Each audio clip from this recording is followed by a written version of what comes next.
안녕하세요. 혈액내과 김병수 교수입니다.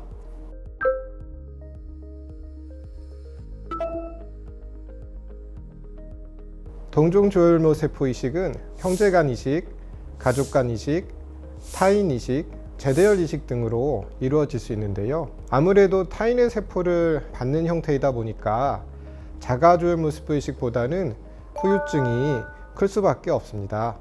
환자분은 먼저 전처치 항암제 또는 전처치 방사선 치료를 받아서 남아있는 혈액암 세포뿐만 아니라 자신의 조혈 면역 시스템을 제거하고 그 다음에 기증자에서 채집한 조혈 모세포를 주입받게 됩니다. 이식 초기에는 환자의 남아있는 면역 시스템이 기증자의 조혈 모세포가 생착하는 것을 방해하지 못하도록 면역 억제제를 투여합니다. 생착 후에는 기증자의 면역세포가 혈액암 세포를 공격하여 재발을 방지하는 이른바 이식편대 종양 효과를 기대할 수 있습니다.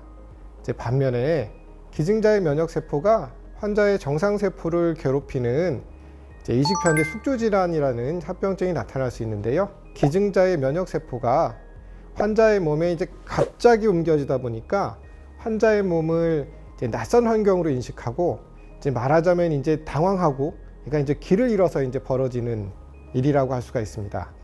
이식편대 숙주질환의 증상으로는 피부에 붉은 반점이나 발진이 생길 수 있고요. 손이나 발바닥이 화끈거리고 온몸이 가렵고 또 울렁거리는 등의 구토 증상이나 복통, 설사가 생길 수 있습니다. 간 수치가 증가해서 피부나 눈에 황달이 생길 수도 있고요. 보통 이식 후 한 달 전후에 발생하는 이식편대 숙주질환을 급성이라고 하고 이식하고 나서 100일이 지났는데도 그 이후까지 증상이 지속되거나 아니면 새로 발생하게 되면은 이때부터는 만성 이식편대 숙주질환이라고 합니다. 만성기에는 전신에 좀 다양한 양상으로 숙주질환이 나타날 수가 있습니다. 그래서 피부가 매우 건조하고 가려움증, 발진 등이 올 수가 있고요. 피부색이 좀 어둡게 바뀔 수도 있습니다. 그때 피부가 좀 딱딱해지고 덜 유연해지고 또 손발톱도 좀 울퉁불퉁하게 안 예쁘게 바뀔 수가 있습니다.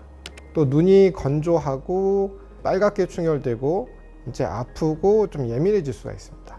또 폐 조직이 섬유화가 되어서 호흡곤란이나 잦은 기침이 생길 수가 있고요. 음식을 삼키는데 좀 중간에 막히거나 또 식도가 좁아져서 연화곤란, 근골격계가 쇠약해져서 관절에 통증이 오거나 근육에 좀 힘이 약해지거나 관절이 좀 딱딱해지는 그런 증상이 올 수도 있습니다. 머리카락이 가늘어지거나 탈모가 올 수가 있고요. 또 입안이 건조하고 맛을 잘 못 느끼며 입안에 좀 타는 느낌이 반복될 수도 있고 잇몸염, 점막염, 입안이 좀 딱딱하거나 입술이 가늘어지는 그런 증상이 있을 수가 있습니다. 이렇게 숙주 반응이 나타나게 되면 면역 억제제를 좀 강하게 장기간 복용하셔야 하는데요. 반드시 일정 시간에 빠뜨리지 않고 복용하는 것은 기본이고, 주의하셔야 될 점은 그 면역 억제제 복용 기간 동안 자몽이나 자몽 주스, 자몽 맛이 나는 이온 음료 등은 마시면 안 된다는 점입니다. 자몽 성분이 면역 억제제의 혈중 농도를 상승시켜서 콩팥 독성 등의 부작용이 발생할 수 있기 때문입니다. 또 면역 억제제 복용 후 1시간 이내에 구토하게 될 경우 약제를 다시 복용하셔야 합니다. 면역 억제제는 이식편대 숙주질환이 호전되는 속도를 고려해서 점차 줄여나가게 되는데요. 환자분에 따라서 호전 속도나 복용 기간은 달라질 수가 있습니다. 또한 동종 이식 후에는 감염 예방이 아주 중요합니다. 환자분들은 이식 후 1년간 면역 체계가 미성숙하므로 감염에 특히 주의하셔야 합니다. 38도 이상의 고열, 기침이나 재채기, 콧물과 가슴 통증, 호흡곤란, 구토 등의 증상이 나타나면 감염과 관련된 증상일 수 있으므로 즉시 병원을 방문해서 진찰을 받으실 것을 권해드립니다. 또한 피부에 작은 반점이나 잇몸이나 코에서 피가 나는 증상, 대변이나 소변에 피가 섞여 나오는 증상이 있으면 몸의 어느 부분에선가 출혈이 생긴 것일 수가 있어서 병원에 연락해서 적절한 조치를 받으시길 권해드립니다. 조혈모세포 이식, 특히 이제 골수 제거 전처치를 받은 경우에는 생식세포가 손상이 되어 불임이 되는 경우가 많습니다. 가입 능력을 보존하기 위해서 전처치를 아주 약하게 할 수도 있긴 하지만 이제 그렇게 되면 질병의 재발 가능성이 높아질 수 있어서 현실적으로 그렇게 하기 좀 어려운 경우가 많습니다. 그래서 부부관계는 보통 이식 후에 백혈구와 혈소판이 이제 어느 정도 정상 수치에 가깝게 안정이 되면 정상적인 부부 생활이 가능하다고 말씀드리고 있습니다. 하지만 이제 감염 예방을 위해서 이제 부부관계 전에 이제 샤워는 필수이고요. 그다음에 이제 여성 환자분의 경우에는 이식 후에 회음부나 질이 건조해지고 이제 유연성이 감소할 수 있습니다. 그래서 이제 성교통을 경험할 수 있어서 충분한 윤활제를 사용하시고 또한 이제 상처가 나지 않도록 남편분의 배려가 필요합니다. 또한 조혈모세포 이식을 받은 여성의 경우 이제 조기 폐경, 남성의 경우에도 남성 호르몬 수치가 감소하면서 갱년기 문제를 좀 남보다 일찍 경험하게 될 수도 있습니다. 그래서 이식 후 1년 정도 지나서 상황이 좀 안정되고 다른 합병증이 없다면 산부인과 또는 내분비내과와 협진해서 이제 자궁도 검사하고 난소의 호르몬 기능, 골다공증 여부 등을 확인하여 여성 호르몬 치료를 고려할 수가 있습니다.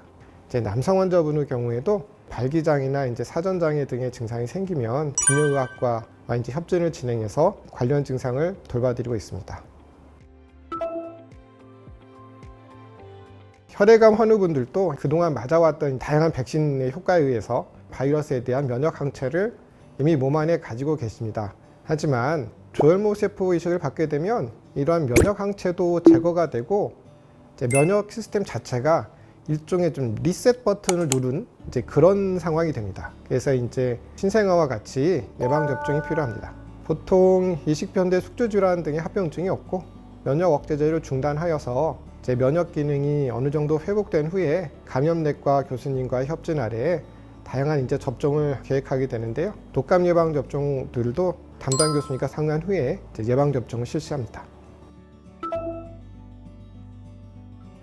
이식 후 초기에는 점막염, 입안이 헌 것이죠. 그다음에 이제 미각, 후각 변화 등으로 식사 섭취량이 줄기 때문에 계란찜이나 연두부와 같은 부드러운 음식 위주로 드실 것을 추천드립니다.